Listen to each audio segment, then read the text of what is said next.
How's it going? And welcome back to Chasing Victory with Ben Ballion and Jason Lee. I'm Ben Ballion and that's Jason Lee. And today we have a wild card weekend recap for you. First off, I just want to say a very disappointing wild card round for the NFL this year. I mean, there's got to be some kind of reformatting because there's only one team on each side of the bracket that doesn't play. In all the other sports, it's like a couple teams play and then the majority of the teams get a rest. So there's got to be something that happens there. But let's just start it with Texans and Chargers, the opening game of the weekend. I feel that spot's reserved for the Texans at this point. I mean, like what is it? Their last six playoff appearances have all been in that spot. Hey, they came away with the win this year. They came away with the win last year. They beat the Chargers 32-12. I don't think anybody was expecting that to happen. Justin Herbert, what, 3, 4 interceptions? One of them was not his fault. It went right through his receiver's hands. But nonetheless, he threw 3 interceptions in an NFL game. That's not going to be success. You're not going to be able to be successful with that. He did have an 85-yard touchdown to Ladd McConkey to kind of pick it up, but not good enough for Herbo whatsoever. No, and like for a team that was competitive all throughout the season, and a team that everyone thought was going to be the only real upset of the playoffs, of 5 beating a 4, was this game. The Chargers were like on paper and based on the season before this game, I would say leaps and bounds better than the Houston Texans this season, 1,000%. This is not the same CJ Stroud and company we saw last year. And the fact that like we're in this boat again, because remember 3 years ago, the Jaguars won the division. Yeah. Chargers were up 27-0, 27-0, and that lead is gone and you lose. Is this a common denominator? Like Justin Herbert cannot play a playoff game? I don't think so. Like, is it coaching? Like, is it It's like not it's not coaching. It's not Justin Herbert. The bottom line is this is the first season with the new regime. You have Ladd McConkey's your top receiver. They weren't ready to be a playoff team this year. Like they weren't expected to be a playoff team. So I think it's more of a matter of them just developing this core, signing more receivers, drafting a receiver, and really just developing the team more because they weren't ready to win a playoff game. And I get they probably should have won because the Texans were home dogs. That's what that at that point, like there's such a little chance that you're gonna win if you're underdogs at home. And I mean, you got to put the blame on Justin Herbert for this one, but I don't think he's the problem with the Chargers overall. going forward? No way. But this game, 1,000% is Absolutely.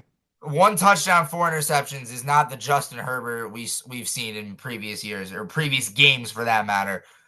Like case in point, the game before that game against the Raiders, he balled out. But then you put the pressure on the line. You are the favorite to win the game on the road, and you just lay an egg, and it just happens. I get it happens. It happens. But like consistently with the Chargers, it happens. Like why? It's not a good thing to have happen, but It's like you get to the first round of the playoffs. It's like you're under next year. You get to the playoffs first round. You're already under the mentality that you're gonna lose. Like what Chargers that's just not the case at all. You never go into a playoff game with the mentality of we're gonna lose this game. That's not real. But like with the Chargers, look at it. It like there's no way it happens twice. Because they lost 2 games with 2 different coaches, with 2 completely different receiving cores. It's not the same team at all, though. That's the thing. Just because they're the name of the team's the same and they have the same quarterback, there's so many other pieces that have been changed over the past couple of years with the Chargers. Yeah, you're right, but I feel like this just like can't happen, especially with when you have a coach like Jim Harbaugh. It can happen in his first year. Well, if it happens again, it's unacceptable.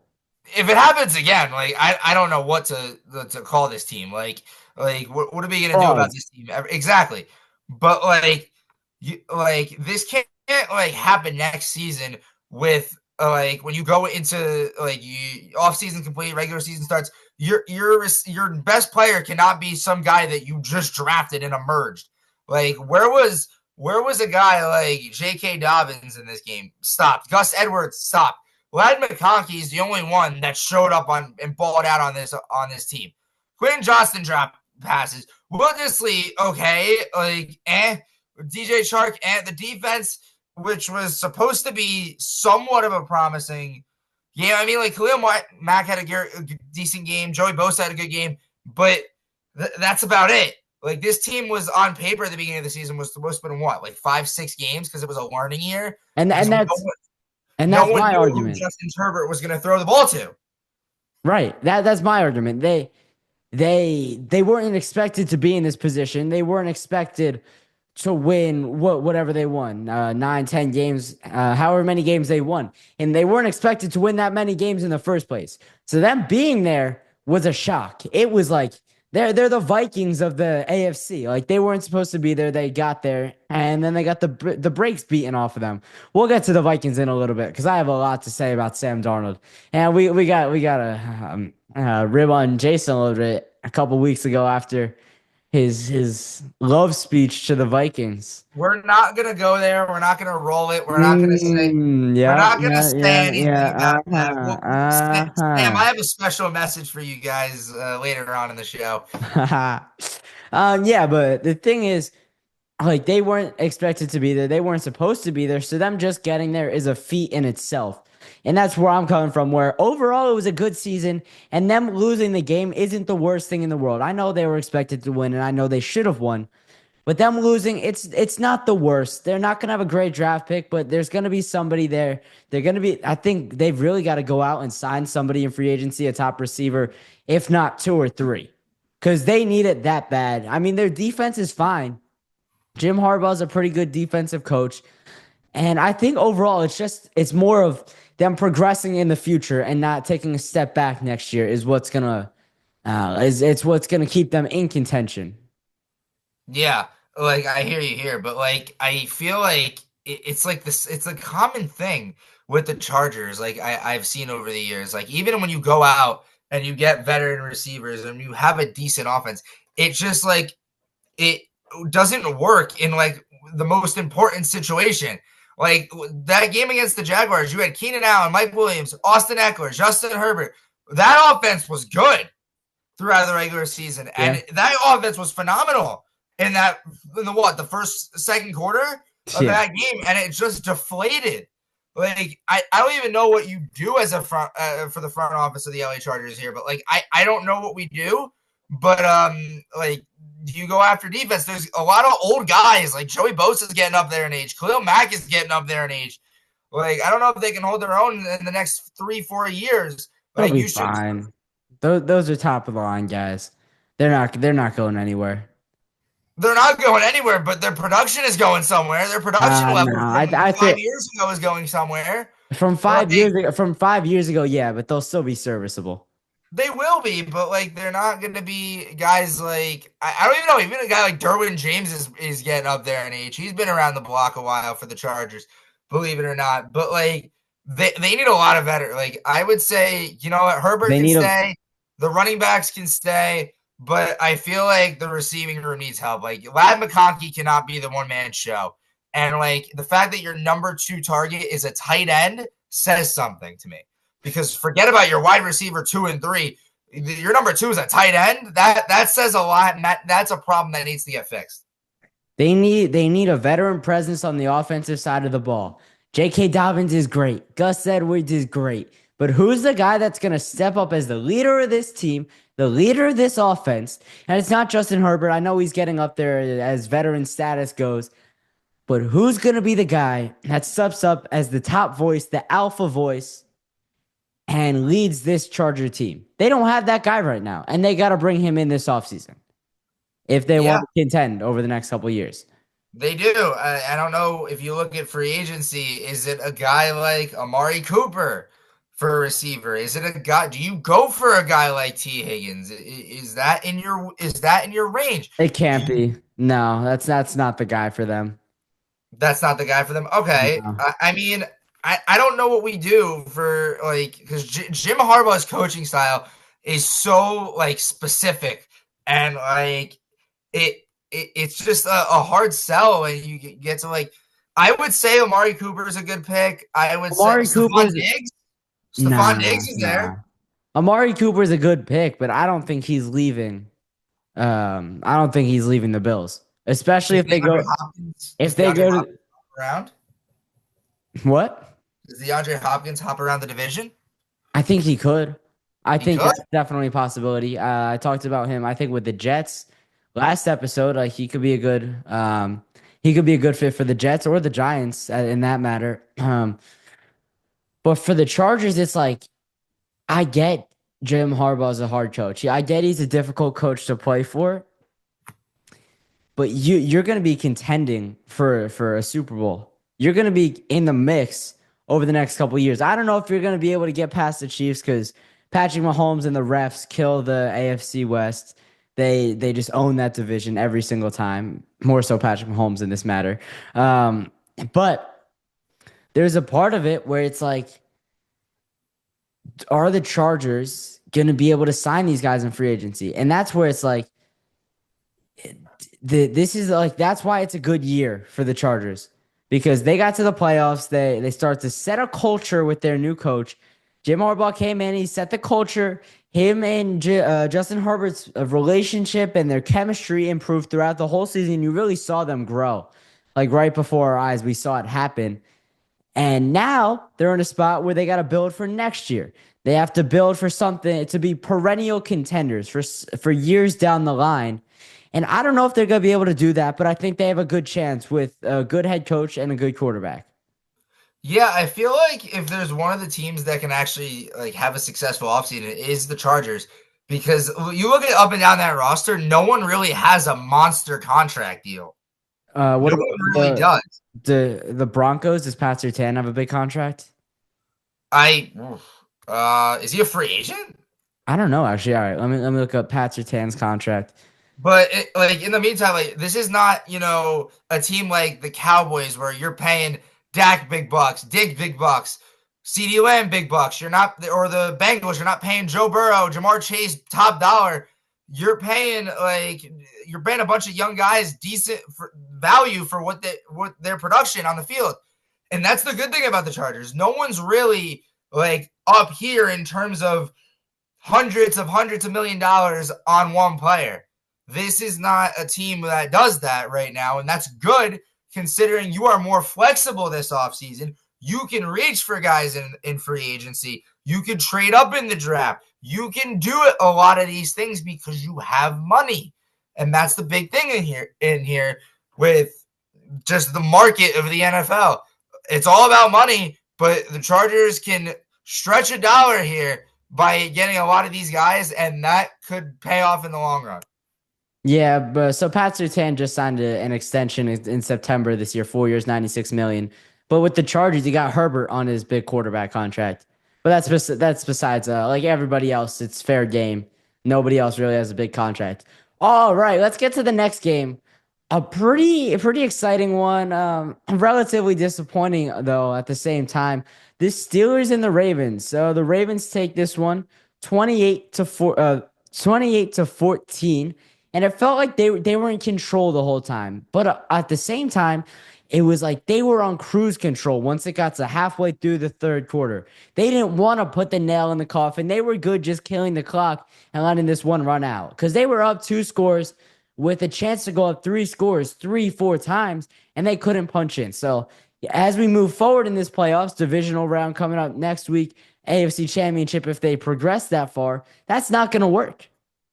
No, it isn't. But I will say for the Ravens, though, it is really impressive what Lamar Jackson has done with this offense. Like, aside from the whole dynamic duo, the lethal duo that is Lamar Jackson and Derrick Henry, 7 pass catchers had at least a reception. Lamar Jackson threw to 7 different people for multiple yards throughout this game, which is insane. Like, you barely see quarterbacks get over like that 4 or 5 range when it comes to pass catchers. 7 different guys Lamar Jackson threw the ball to on Saturday. And like this offense with solely based on the run game is insane. Like this run game is going to be a very big task for Buffalo, even though Buffalo is home. This is going to be a big task for the Buffalo Bills on Sunday night, but we'll get to that game later on this week. But As for the Ravens, this team is pretty good. I feel like the thing is, other than the run game, they have to open up the pass game. I feel like Lamar Jackson has to open up the pass game. Like, sure, he's getting 2 touchdowns, but those 2 touchdowns were in the red zone. Those 2 But touchdowns were. how are you gonna open up the pass game without your top pass catcher in Zay Flowers? The But thing that's is, the thing. You have to adapt. you say the Ravens have 7 pass catchers. None of 6 of the 7 guys had 3 or less, and the other one had 4. That was Justice Hill, 4 receptions for 13 yards. It's not like 5 guys had 4 or 5, and then the other one had 7 or 8. All these guys, the numbers are really low, and I know it's a lot of guys, so he's got to spread the wealth pretty evenly. But it seems like a low number. And with Zay Flowers probably coming back next week, I don't see a way he sits out 2 games in a row in the playoffs. I didn't think he was going to sit out this game for that matter. But with Zay Flowers coming back, probably, I don't know if there's an injury report out yet. But with what I would assume is Zay Flowers coming back, I don't know. Are you going to be able to do the same thing? Probably not. But are you going to be able to throw more passes to Zay Flowers? I think so. And the other thing is, I don't think Lamar Jackson's a Super Bowl quarterback. I don't think he has the arm talent to do it. Yeah, you're right. Cause like when has Lamar Jackson said, "Screw it, somebody's down there for 50 plus yards"? Never. You never see Lamar Jackson chuck the ball deep like a guy like Jared Goff or Matthew Stafford or someone of that caliber that can chuck that ball. He can absolutely sling the rock deep for like 50 plus yards, but I don't know why he doesn't. Like, these receivers are fast. Like, all it takes is for one bad move on the defensive side of the ball. That receiver's open deep down the field. But like, Lamar Jackson is either screen, take the ball himself, hand the ball to Derrick Henry, or simple check down or slants. Like, that's not gonna win you a football game, let alone get you to the Super Bowl. Because if you win this game, you are going to get matched up with Kansas City, whether you like it or not. The Texans are not winning on Saturday, even if they try. They're not. But here's the thing. Like, I hope the Texans try to win. The rest of the world wants Houston to win. Come on. But that's not going to happen. We all know why that's not going to happen. But here's the thing. Like, Lamar Jackson is 1,000% an MVP candidate. Is he going to three-peat with the MVPs? I don't know. It's him or Josh Allen. But Lamar Jackson, to me, has to open up the pass game more. Like, and it needs to like see an instant like change and progression here with the pass game. But that's not the Ravens style of offense. That's not Lamar's style of play. You're not going to change what you've done all season in the playoffs, in the AFC divisional round as a 3 seed. That's just not how this works. Against what some people are saying is the best team in the league in the Bills. He's going to hand the ball off. He's going to throw his check down passes. He's going to scramble for a lot of yards, but he's not going to sit back there and stay in the pocket and throw the ball, I don't know, 40 times a game. That's not realistic. No, that's not the Lamar Jackson we're used to seeing. We're used to seeing stats like 16 for 21 or like 15 for 25, like something like low like that when it comes to passing compared to a Josh Allen or a Matthew Stafford, who you'll see throw like 40 something balls a game. Like, and it's not a bad thing. It's just how a quarterback plays. It's like, it's not going to change for Lamar, and it's not going to change for Josh Allen either. That's just how you play, and that's not going to change. Yeah, I mean, the question is, how far can this run heavy offense get you? Considering you're going to play a defense, the Buffalo Bills defense is not that strong. Considering the fact that these guys met week 4 or 5, I forget which game it was. The Ravens blew them out 35-10, and Derrick Henry had like 100 something yards. Lamar Jackson had 100 something yards on the ground. Like, they couldn't stop the run for the life of them. But like a team like the Chiefs, their defense is pretty solid, and they knew how to contain Derrick Henry and Lamar Jackson week 1. They didn't. Did Derrick Henry have like a decent game for most teams to consider what a decent game is? Yes, but Derrick Henry did not put up the numbers he's had against a team like the Steelers or that he did against the Bills. This is like a strong offense, yes, for the Ravens, but I don't know if it's is what you do, especially come the AFC Championship time if you get there. Yeah, you asked the question, how far is this offense going to carry the Ravens? My answer, maybe the AFC Championship, but certainly not to the Super Bowl. I just don't see that happening. No. And it's it's not going to change, like I said. So I don't think the Ravens are going to be they're going to be stuck in purgatory. They're going to be competitive every year, just not never able to win the big game to get them to the Super Bowl, or even to the AFC Championship. Like what their style of play is right now, it's not good enough, but that's not going to change. So I don't. They're never going to win it. No. And as for the Steelers too, I mean, like, what happened to this team? Like, this is the team that we all was like, what, like 8-2 at one point? They were 8-2 at one point. Like, it was smooth sailing. And they got that ninth. Mike Tomlin got his winning record, and they just deflated. This is like not the same Steelers team that we're used to seeing competing for this division. This division is usually one of the tighter divisions at the end of the season. But now it's I don't know what Cincinnati does next year, but Baltimore is like consistently that team that is the favorite to win the AFC North every year, and that's a problem. Like especially with like the quarterback situation. I don't know who's the starting quarterback in Pittsburgh next season. Is it Russ? Is it Justin Fields? It's not going to be either of them.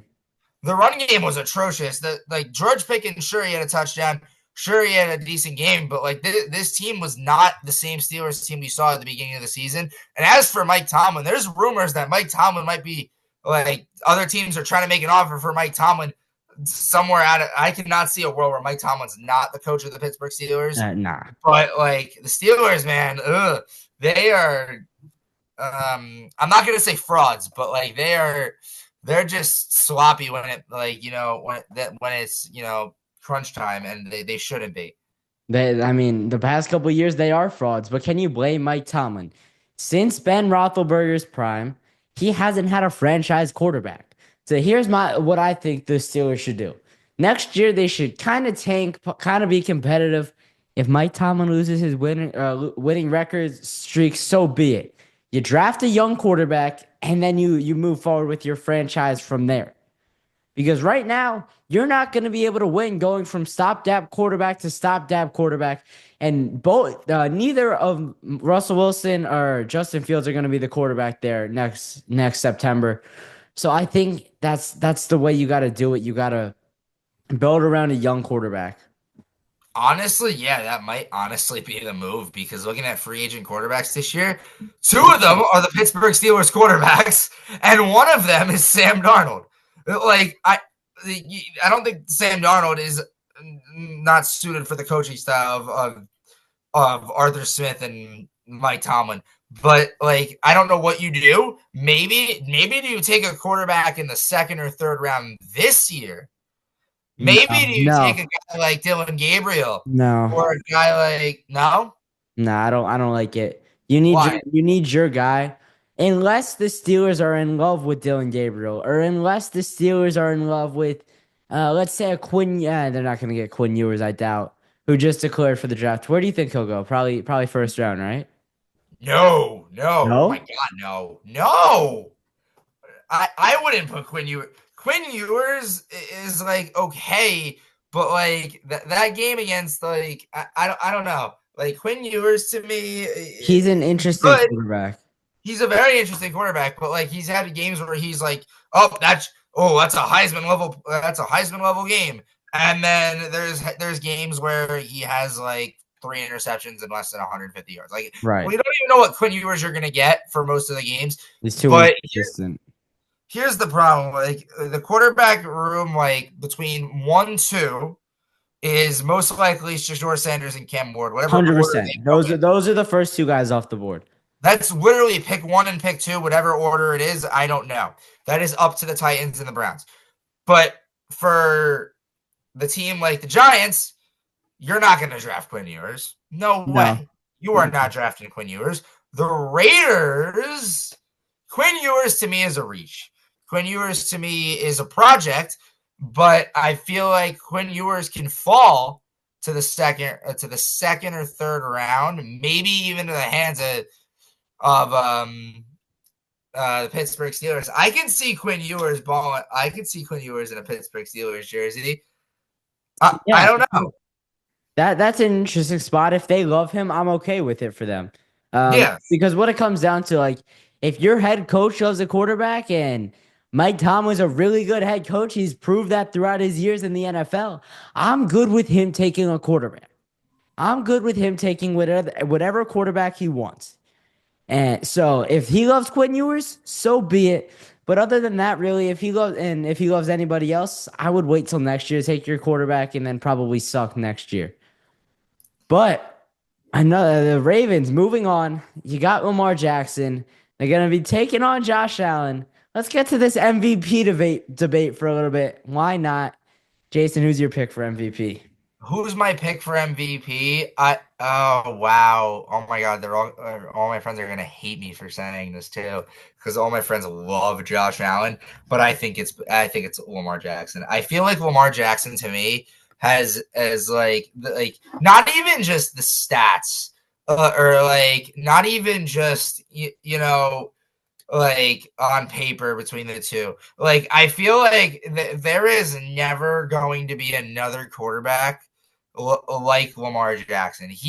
I mean, you get I'm not saying in history because you look at Michael Vick, but like a guy that moves like that, it's insane. Like whatever bio chamber he came out of, like when he decided to play football, it's like miraculous, like what he can do, not only with his legs, but like I feel like he's just a playmaking quarterback, and I feel like Lamar Jackson is your MVP. Like, sure, Josh Allen can sling the rock. Sure, Josh Allen's 6'5", 2, whatever. He's got plus 10 million or marrying Haley Steinfeld and then catching a touchdown. Like he's like the guy, like one of the most popular quarterbacks. Number 2, like in big names, is Jared Goff, like the most popular, beloved, fan favorite quarterbacks. But like I feel like just Lamar Jackson is better, and like they played the game. Lamar Jackson was the better quarterback. Like they played the game already. Like why now does it matter? Like when all the stats are said, no, the regular season's over. This is based on the regular season. Lamar Jackson has better regular season stats. So I go Lamar Jackson. I know you're going to disagree with me, but you know what? I'll listen to your argument. But I am gonna disagree with you, and because for a couple of reasons actually. And the stats, I don't care about the stats. Like stats, they could be empty stats. I get Lamar Jackson's got better, is better in some of the big ones, but the MVP means the most valuable player. If you take Josh Allen off the Bills, what are they? whoa. No, If no, you no, take no. Lamar Jackson, They still have Derrick look Henry. at what the Ravens without Lamar They still have Jackson. Derrick Henry. They still have a really good defense, and they still have Zay Flowers. Who's Did you see the years before Lamar Jackson, like the declining years of Joe Flacco? That's And a no. I'm saying the team right now. The team right now. That it doesn't matter what it was 5 years ago. This award is based off of this year. They wouldn't be the same. They would not win more than 8 games without Lamar Jackson. You think the Bills would? The Bills would be even worse. They have a worse defense, a worse running back, a worse receiving core. That's on the fence, but I would say probably split at the receiving core. The Bills would be the worst team if they didn't have Josh Allen. In the between the two? Between the two, yeah. No. Yes, they would. I feel like they're fine. Like this team is fine. Like you cannot equivalent James Cook and you cannot put James Cook and Derrick Henry in the same boat. You cannot. Why not? They're both running backs. So what? One's elusive back. One doesn't know how to truck, and one can bulldoze everybody. Like there's a difference. The overall better back is Derrick Henry.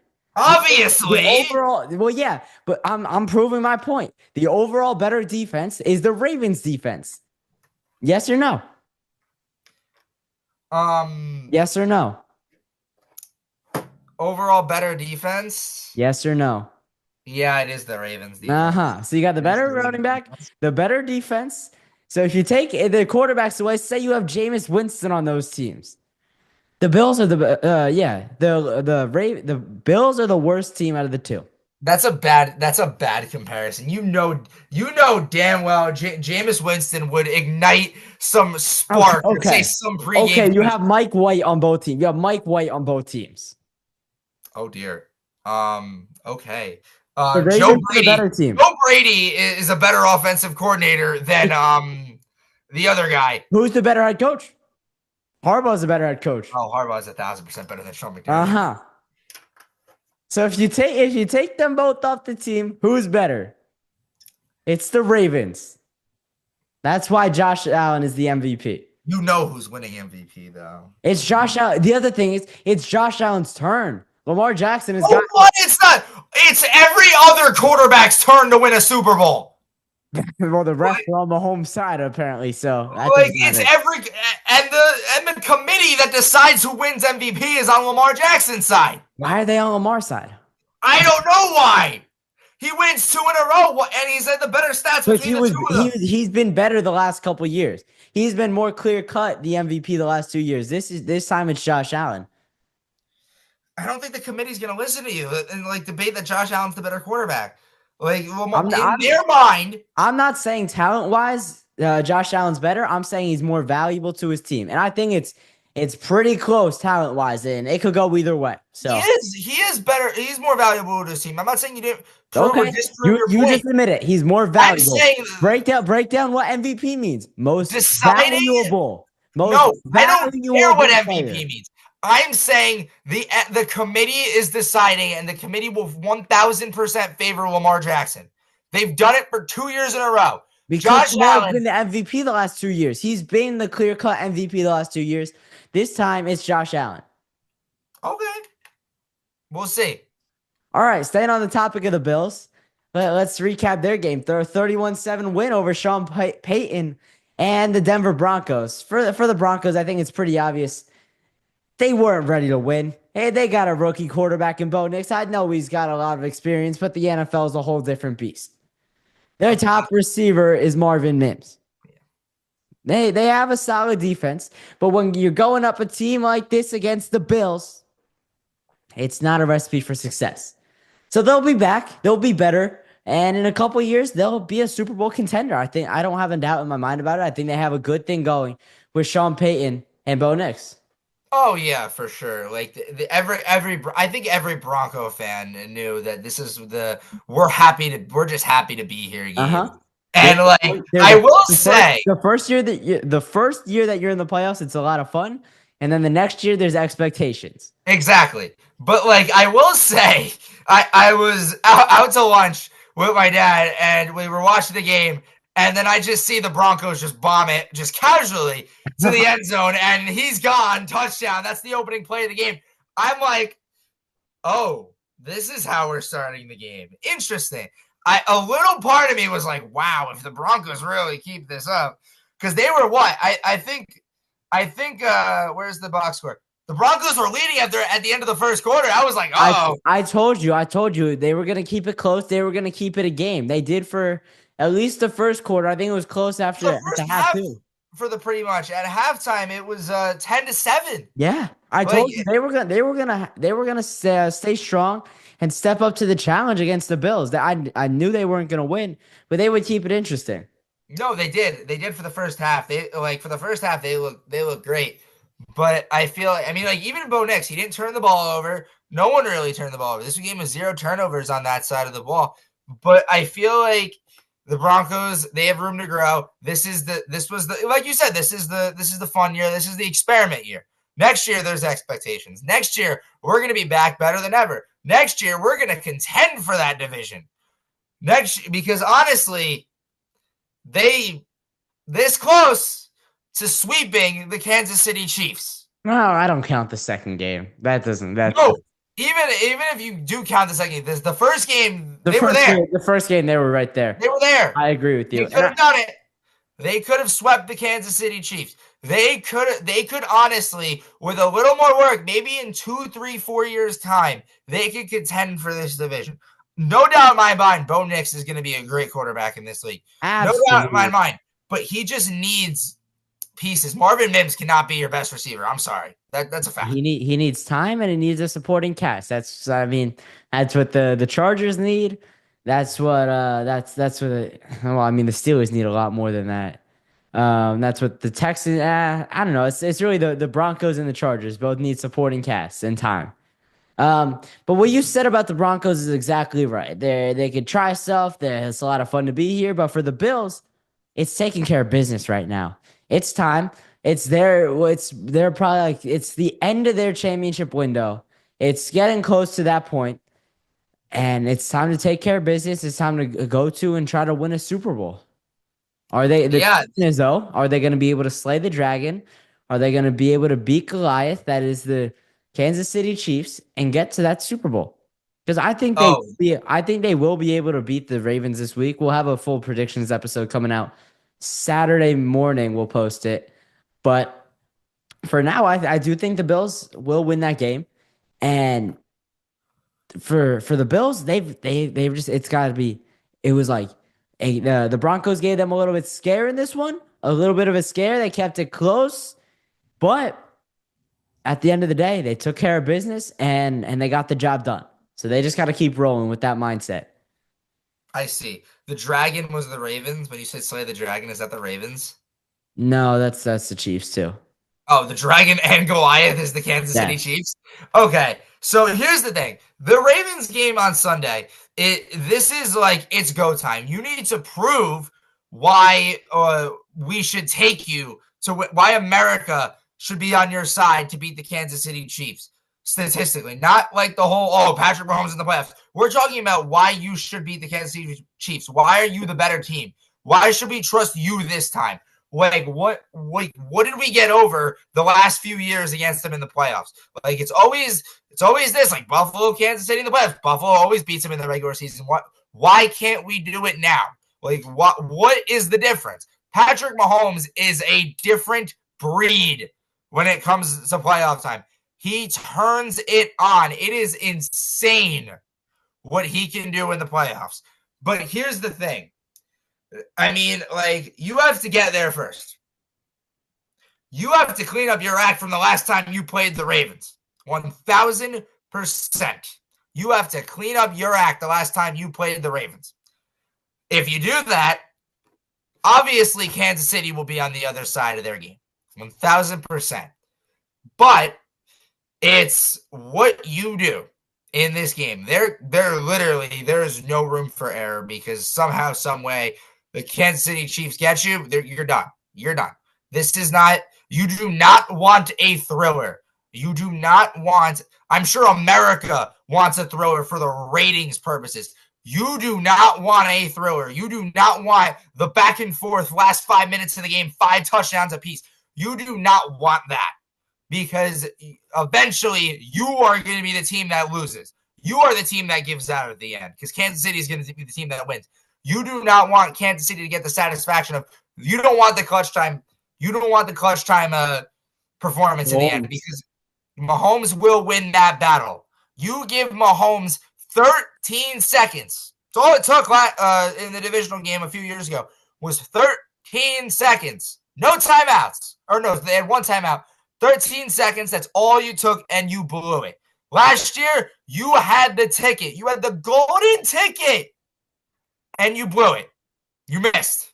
Wide right, the worst 2 words in Buffalo. Again, here we are, 2025 playoffs. What is different? Amari Cooper is the only thing that's really different. But, and no Stephon Diggs, too.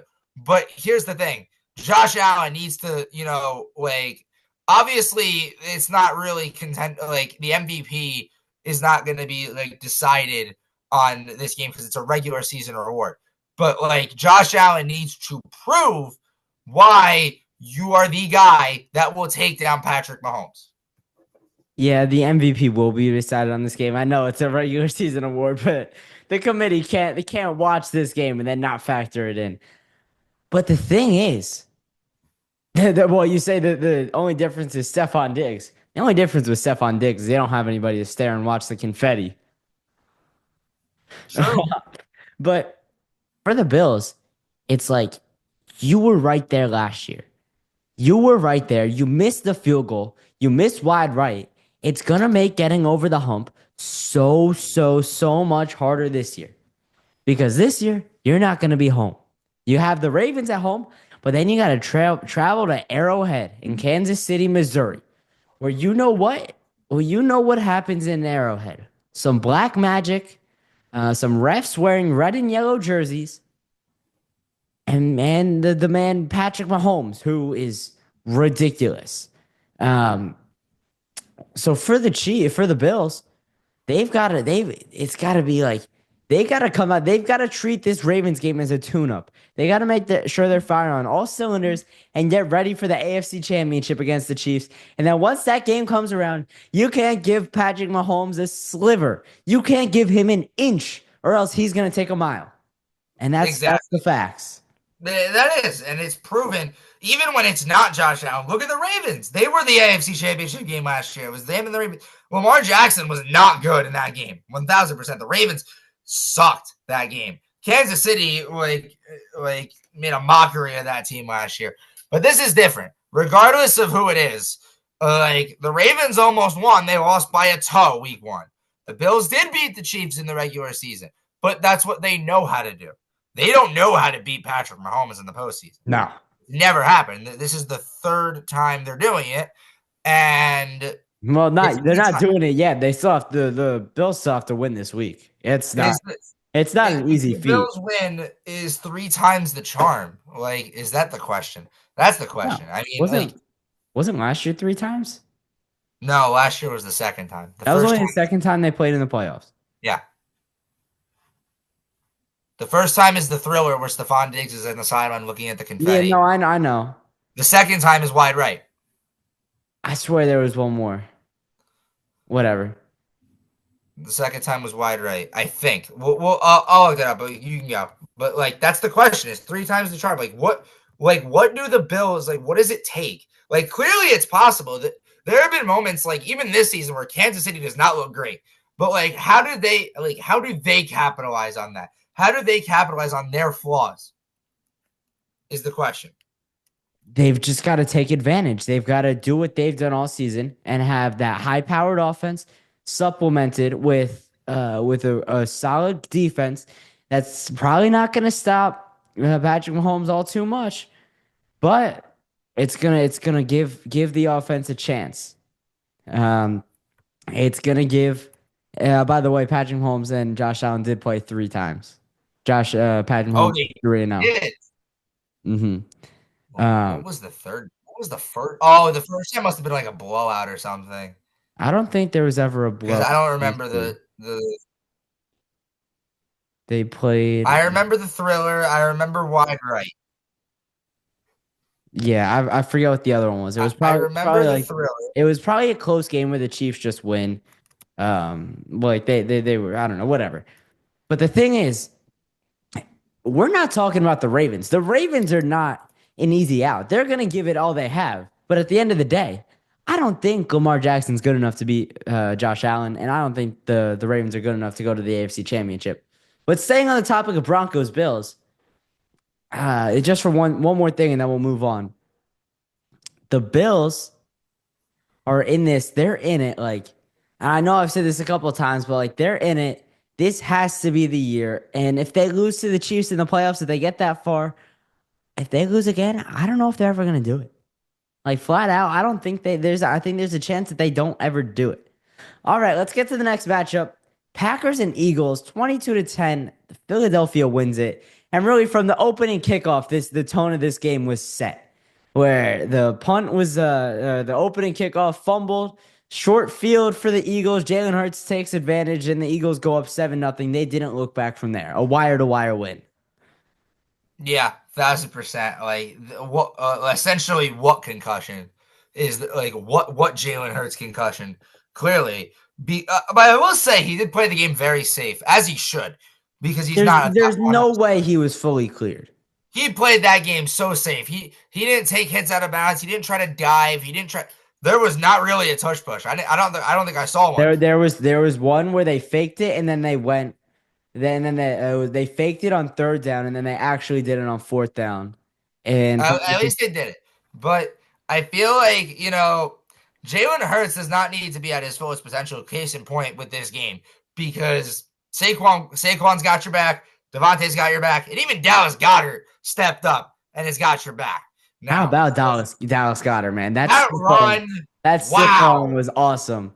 And you say on Saquon Barkley, he lost a lot of people a lot of money this weekend. Sliding instead of going and finishing that touchdown. Oh, for sure. Right.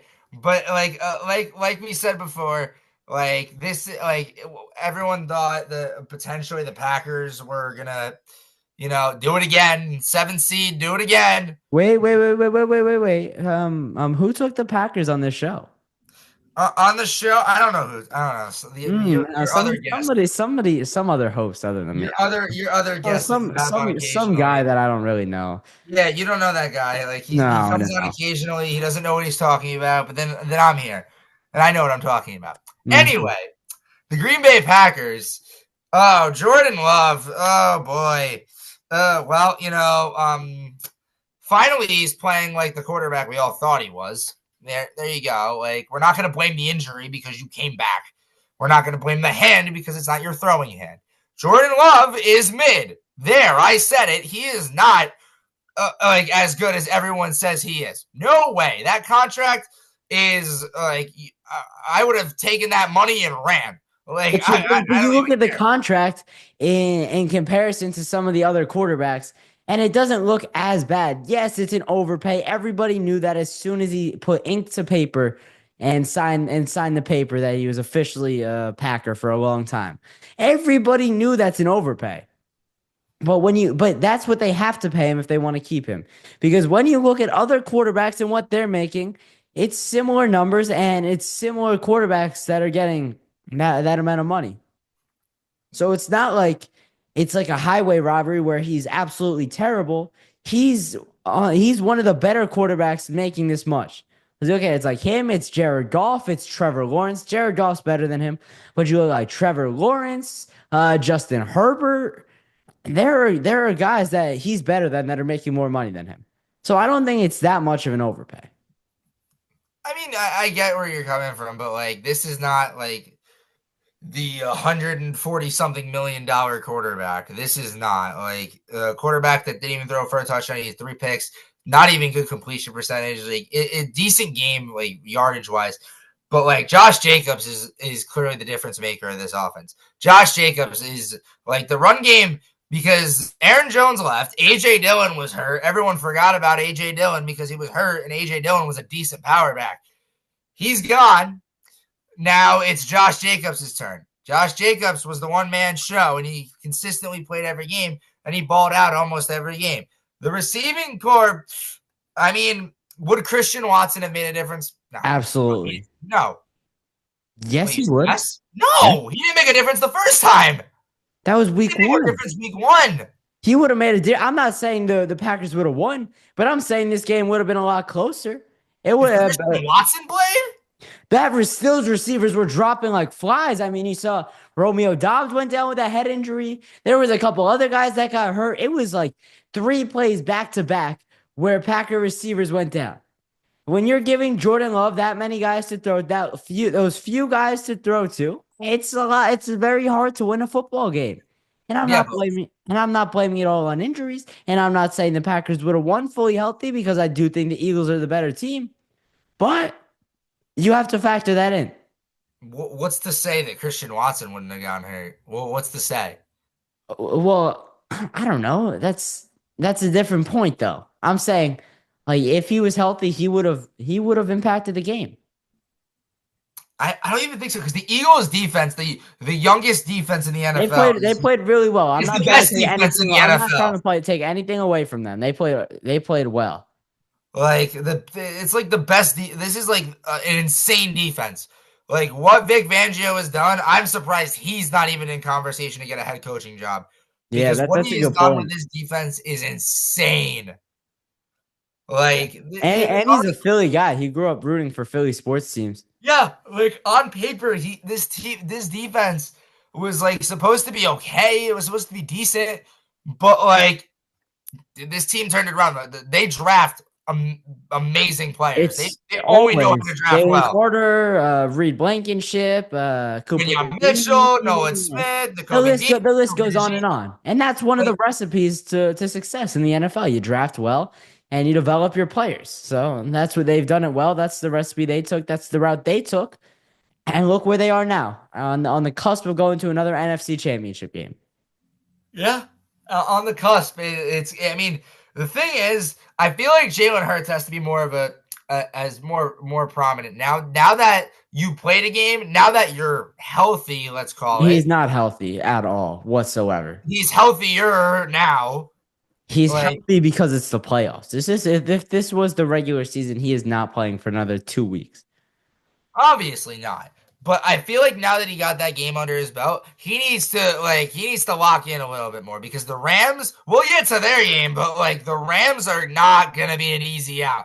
Like I get you're home, I get the link is gonna be loud. Philly fans are gonna let them know, but the Rams are coming and the Rams are ready. The Rams are ready for the battle, 1,000%. They're battle tested. They beat a really good Vikings team. I know. Sam Yeah, Howell didn't have it, but that's still a good Vikings team. and I And even think the Eagles were expecting the Vikings.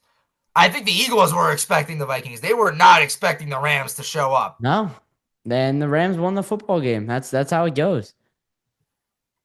But I don't know. Like I feel like Jalen Hurts needs to I needs don't to know. go. I don't know if it's necessarily be the prominent guy because he has been good. He has been good enough to get the job done for the Eagles. I think it's more of just him getting healthy and playing the more aggressive style of football that we're used to. Not the Yeah, guy that's not taking much contact. And I mean it's a health thing and it's a business decision where he's not going to go out there and get hurt in the wild card round when they still have to win 2 more games to get to a Super Bowl. So right. But I feel like I don't know. Like the Eagles, like they play games where like to me like where I see they just dominate, and then the games where they need to slowly get the ball rolling.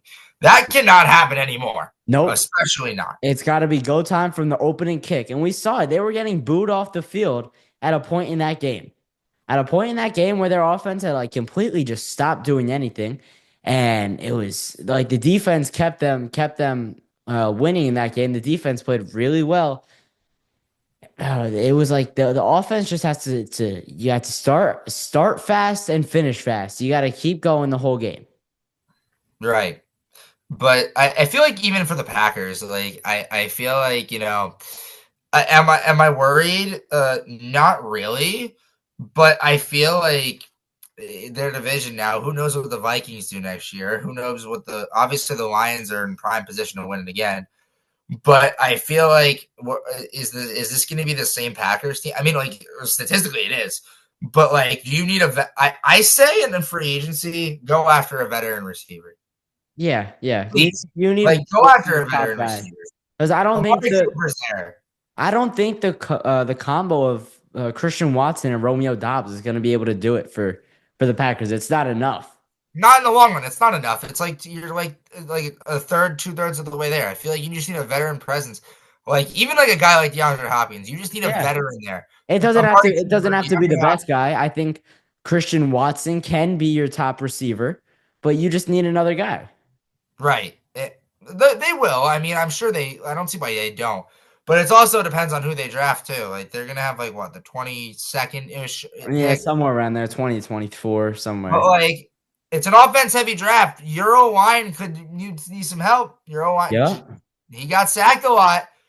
And he got pressured a lot. Your O line can need some help. This is not the same O line we saw with Rodgers. This is an entirely new O line. I would look into that as a pick.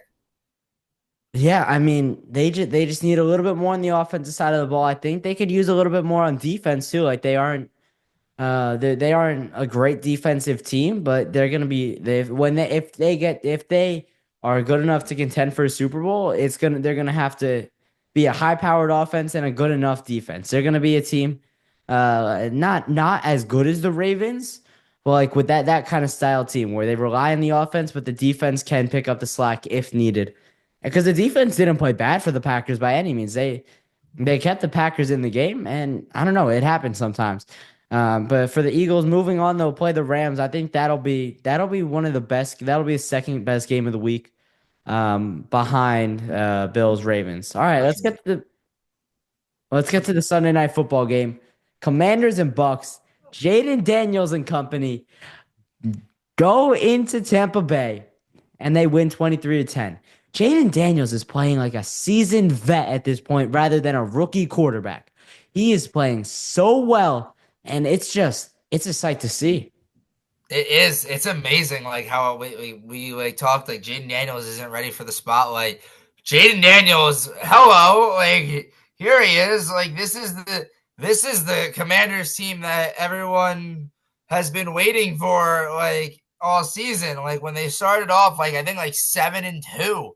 I think they started off. Like they were pretty solid and they kind of like, fell off a little bit in the next 3 games, but they finished strong, 12-5 on the year.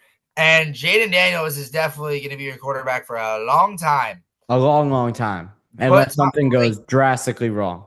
exactly. But like the receiving game was great. I feel like you didn't need to really do much against like the Bucks defense, the receiving game. The rushing game, I feel like is going to be an issue considering Detroit is they're more of a pass defense to me. Not they really on the ground they do allow big yards occasionally, but that's because really no one's on the defensive line anymore. But I feel like the rush game needs to do a little more for me with the Washington Commanders moving forward. The defense was phenomenal. The defense had very bright moments, some sloppy moments, but like the secondary really needs to step up, especially against Jahmyr Gibbs is a receiving back. David Montgomery's back, so Jahmyr Gibbs is going to be going out for passes again. Amon-Ra's there, Sam Laporta's there, Jameson Williams is there. Like it's really Jared Goff can really throw to anyone and make something work. So I feel like the Commanders need to fine tune some things for the divisional game. But needless to say about this game, Jaden Daniels and company are a really solid team for what's to come. Yeah, they've got a bright future, and just like the Broncos, they just need more time, and they need just a little bit more. They need more receiving. I mean, Terry McLaurin's a good two receiver, but you need a top guy. You need a top dog uh, for the receiving core, and for the Bucks, it's like, how far is this core really gonna take you? Because they're approaching probably like 6, 7 years where it's like you guys really haven't been to an NFC championship game. You guys haven't been really you haven't gotten out of the second round. What's up? Like this is it's getting to a point where it's a little bit, I don't know, it's a little bit worrying for Bucks fans. Yeah, and you're running out of time. Mike Evans, I don't know how many years Mike Evans has got left in the tank. Maybe 2, 3 productive years, but that's it. Like guys like Jalen McMillan are stepping up, and guys like Bucky Irving are playing lights out. But like what's got to give at this point? Like you're there every single time. You win the division. You win the first. You like get to the playoffs, and then like I don't know what Bucks team you're gonna get. You're gonna get a Bucks team that destroyed Philadelphia last year at home. Well, Then that's they what you almost get. they That's almost what beat you Detroit. get. That's what you get when you're playing in a incredibly weak division that is the NFC South. You see, you win 8, 9 games a year, you make the playoffs, and then it's kind of done from there because I don't know, you're not as good. You're not as good as the other team. Right.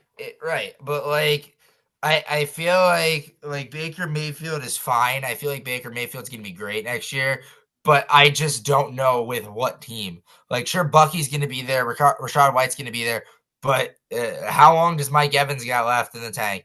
How long does uh the offense with the young offense gel together for the defense really needs to step up. Like I feel like they had they had one sack. They had one sack. The Commanders didn't turn the ball over. Like the Bucks defense really needs help. Like I don't know what Todd Bowles and company do, but they got to get their act together next season. Yeah, they have to. They have to. I don't know if it's necessarily getting their act together because they're consistently in the playoffs, but something's got to change. Whether it's a culture shock, maybe a head coach, I don't know. Maybe somewhere like there. Maybe you promote Liam Cohen to head coach. Um, but there's got to be a culture shock. They've got to like really improve to the point where they can go toe to toe with the elites of the NFL. And Right. that's the same boat where like the Commanders are in, where they've just got to improve. Not they're not gonna promote a coordinator or fire a head coach or anything, but they've got to improve to the point where they're Super Bowl contenders. They're not there right now. They've got to get to that point though. Right. But like I feel like the Commanders are going to put up a fight against Detroit for a certain amount portion of the game. But I feel like Detroit, it's going to be like the Broncos Bills game. The Commanders are going to put up Yeah, a fight in the first half, and then Detroit's just going to run away with the ball. Like absolutely. Detroit's just going to run away with it. Like I feel like the offense is fully back together. Am I worried about the defense a little bit? Not But I really. feel like Jaden Daniels is going to have a good enough game where we can look at that like look far away from the fact that they're most likely going to lose the game. Like you look at the fact that Jalen Daniels is putting up good, decent numbers against a team like the Lions in Detroit in a playoff game. That says something. If the offense, if guys like Brian Robinson step up, Terry McLaurin, De'Ami Brown, who had an excellent game the last game against the Tampa Bay Buccaneers, but like as long as that looks good, like you're not going to give anybody a reason to worry next season, and that's all that matters. Yeah, and I mean, it's just like I don't know where the Commanders are. They need to get better, but they have time to do. They've got a young quarterback. They've got a young core. The Bucks, they're getting up there. You mentioned Mike Evans. He's getting up there in age. Baker Mayfield's a vet at this point. And I don't know how much time they have left. Let's get to the last game of Wild Card Weekend: the Vikings and the Rams. The Vikings laid an egg. That's your Vikings team. They laid an egg. That's all that awful performance. Sam Darnold 2 weeks in a row couldn't get the job done. Wow. Wow. Okay, so it's pretty much safe to say that JJ McCarthy is the starting quarterback of the Minnesota Vikings I next don't year. think so. I think the Oh Vikings. my God, No, no, no, no, no, absolutely. no, no. Listen, the Vikings are probably gonna franchise tag Sam Darnold, and they could still move forward with him. Who has I wouldn't pay that man $1. because 2 bad weeks. Two very important weeks. He threw Two the important most weeks. two important I games understand that. away. I Those are the understand. two most important games for the division, for the #1 seed, and now a playoff game. There were more Viking fans than Rams fans in Arizona in that neutral location, and you still couldn't win. You still played like garbage. It is insane how like a team goes from 14-2 to now. Like the downfall, the drop is insane. Like Justin Jefferson, quiet. Aaron Jones, quiet. Your best receiver in the game was a tight end. Good for TJ Hawkinson. Good for you, buddy. But Sam Darnold, I would not trust him next year. Like, you weren't supposed to win more than 5-6 games anyway this year, projection. But now you did. You won 14. This does not happen. Like, this isn't like case in point where like I'm going to equivalent this scenario to the Dallas Cowboys. I'm going to equivalent this to a team that consistently played well, and then we got playoff time, they deflated. But here's the difference between Dak Prescott and Sam Darnold. Dak Prescott 1,000% balled out in the regular season. He's consistently done well, Dak Prescott. But a guy like Sam Darnold, who finally emerged this season, no one thought he was, and now like he like crumbles under the pressure in the most important games, the two most important games of his career, he deflates. And that's not the quarterback I want running for my team. Should we keep him? Sure. Is he the backup quarterback? Yes. You know what? You want to keep him? You want to tag him? He is quarterback 2. Give the rock to what would have been the starting quarterback in JJ McCarthy.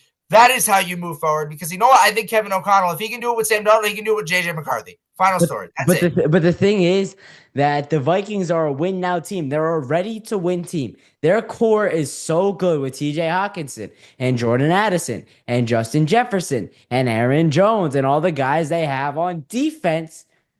But they need a veteran quarterback to do that, and JJ McCarthy's not the answer next year. So if you're not going to go to JJ McCarthy and you're going to go to a veteran quarterback, which I think you have to do, Sam Darnold's the best option. JJ McCarthy's not the answer. You need Why? because you need a veteran. You want to win right now. You have the core to win right now. JJ McCarthy's not the guy. I guess I see where you're coming from. JJ McCarthy's not like I mean, he got hurt. He balled out in the preseason. No, but in the preseason against third stringers, whoop de doo. So what? Like, that's when your rookie quarterbacks play. Yeah, That's when your rookie quarterbacks play. You and traded for him. that's You what went he out. did. You put your neck on the line for JJ McCarthy, who won a national championship. This is the time to do JJ it. McCarthy handed the ball off 20 times a game. So JJ McCarthy should go then. I'm not saying he should go, but I don't think he's ready to play in the national spotlight of the NFL yet. I think he needs another year. The ninth overall pick? I didn't think he deserved it when it happened, and I still don't think he did. What? They did it. They saw him as a potential. This is like, there's no way you're gonna draft somebody in the first round and say, sorry, Sam Darnold did better than you all. You didn't play, and Sam Darnold took your spot. Yeah, that's what happened. Like, they're not gonna. That's what happened. Sam Darnold balled out in the regular season. Sam Darnold had an awesome year. I think. Here's what I think: they franchise tag Darnold, and then they have a quarterback competition, and then whoever wins wins. That's what I'm cool with. That's fine. Yeah, that's fine. That's fine. That's it. But for the Rams, I don't know, man. I think there's a chance. They have a chance. There is a chance. There is a chance. They got to stop Saquon, which is much easier said than done, and then get that offense in motion. We'll get to that in next episode. But for now, I'm Ben Valiant, and that's Jason Lee. And you listen to Chasing Victory with Ben Valiant and Jason Lee.